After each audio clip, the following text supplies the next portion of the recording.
नमस्कार। मैं मुकुल और मेरे सहयोगी विजेंद्र कुमावत। आज हम चर्चा करेंगे कैसे सीएपीएफ के जो बेनिफिशरी हैं वो हॉस्पिटल्स में कैसे फैसिलिटी अवेल कर सकते हैं, कैसे अपना ट्रीटमेंट कैशलेस ले सकते हैं और क्या क्या उसमें प्रावधान है, क्या क्या चीज़ों की आवश्यकता है, किस किस हॉस्पिटल में ट्रीटमेंट ले सकते हैं और कैसे कैसे लिया जाएगा, वो पूरे प्रोसीजर के थ्रू इस पीपीटी में आपको बताया जाएगा। अभी शुरू करते हैं पीपीटी। सबसे पहले मैं बता दूं कि हमारे यहाँ 3 टाइप के हॉस्पिटल्स हैं जो सीएपीएफ के लिए हैं। बेसिकली नंबर 1 पे जैसे सीजीएचएस आयुष्मान इम्पैनल्ड हॉस्पिटल हैं, दूसरा पीएमजेवाई हॉस्पिटल्स और तीसरा सीएपीएफ हॉस्पिटल्स। तो सबसे पहले बात करेंगे सीजीएचएस आयुष्मान इम्पैनल्ड हॉस्पिटल की। तो ये वो हॉस्पिटल्स हैं जो पहले सीजीएचएस में थे, अभी भी सीजीएचएस में ही है, लेकिन इनको कन्वर्ट किया गया है, इनको इम्पैनल किया गया है आयुष्मान सीएपीएफ में। यानी कि पैरामिलिट्री फोर्सेस को जो सीएपीएफ को जो कार्ड्स मिले हैं, आयुष्मान कार्ड, उसको आयुष्मान सीएपीएफ कार्ड बोला जाता है।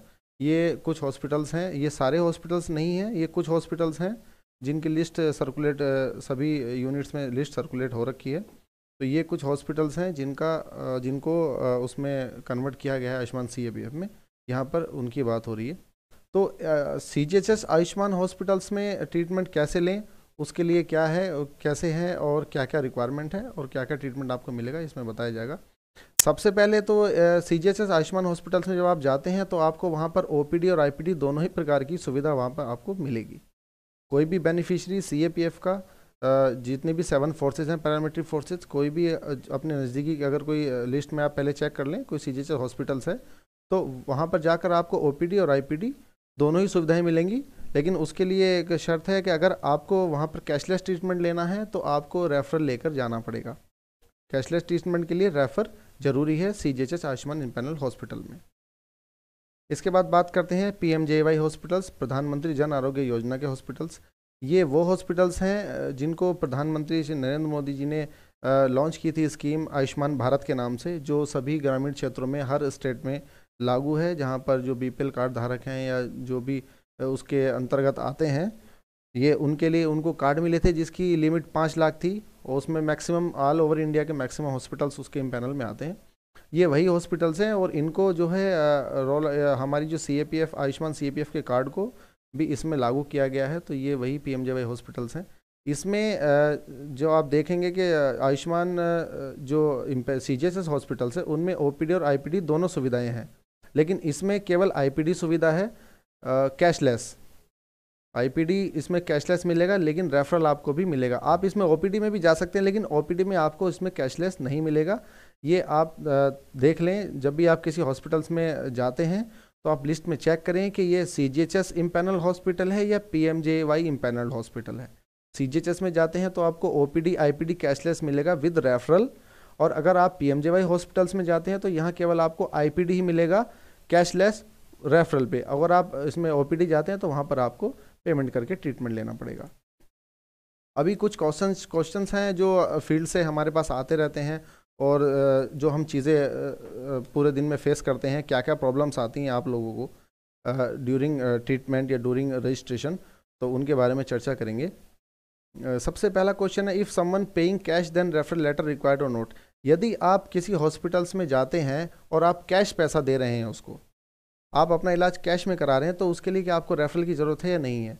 तो यहाँ मैं आपको बता दूँ, यदि आप किसी हॉस्पिटल में जा रहे हैं और आप पैसा खर्च कर रहे हैं और उस खर्च करने के बाद पहली बात तो आपके ट्रीटमेंट की, अगर आप उसको पैसे दे रहे हैं तो उसमें रेफरल का कोई रोल नहीं है। रेफरल केवल है आपके कैशलेस ट्रीटमेंट के लिए। ये बात ध्यान से समझिएगा। रेफरल मीन्स आपका कैशलेस ट्रीटमेंट। रेफरल नहीं है पैसा दें आप इलाज कराएं और आप उसको क्लेम कर सकते हैं, तो रेफरल नहीं है। तो कोई ज़रूरी नहीं, जब आप क्लेम करने जाते हैं तो उसमें ज़रूरी नहीं कि आपके पास रेफरल है या नहीं है। जब आपने पैसा खर्च किया इट मीन्स आपको रेफरल की कोई रिक्वायरमेंट नहीं है। दूसरा है, which medical treatments bill we can claim at Ayushman TMS portal. ऐसे कौन कौन से मेडिकल के बिल हैं, कौन कौन से ट्रीटमेंट के बिल्स हैं जिनको हम आयुष्मान के पोर्टल पर क्लेम कर सकते हैं।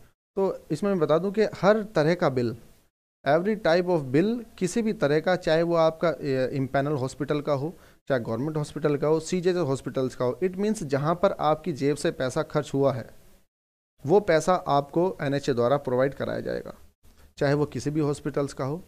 लेकिन उसमें एक चीज़ का ध्यान रखें, यदि अगर आप IPD क्लेम कर रहे हैं, IPD मीन्स अगर आप किसी हॉस्पिटल्स में भर्ती हुए हैं, आपने भर्ती होकर इलाज कराया है, तो उस कंडीशन में अगर आप रिम्बर्स लेना चाहते हैं तो आपको इमरजेंसी सर्टिफिकेट रिक्वायरमेंट है इमरजेंसी सर्टिफिकेट की। अदरवाइज OPD के लिए कोई भी सर्टिफिकेट या कोई भी रेफरल, किसी भी चीज़ की कोई रिक्वायरमेंट नहीं है।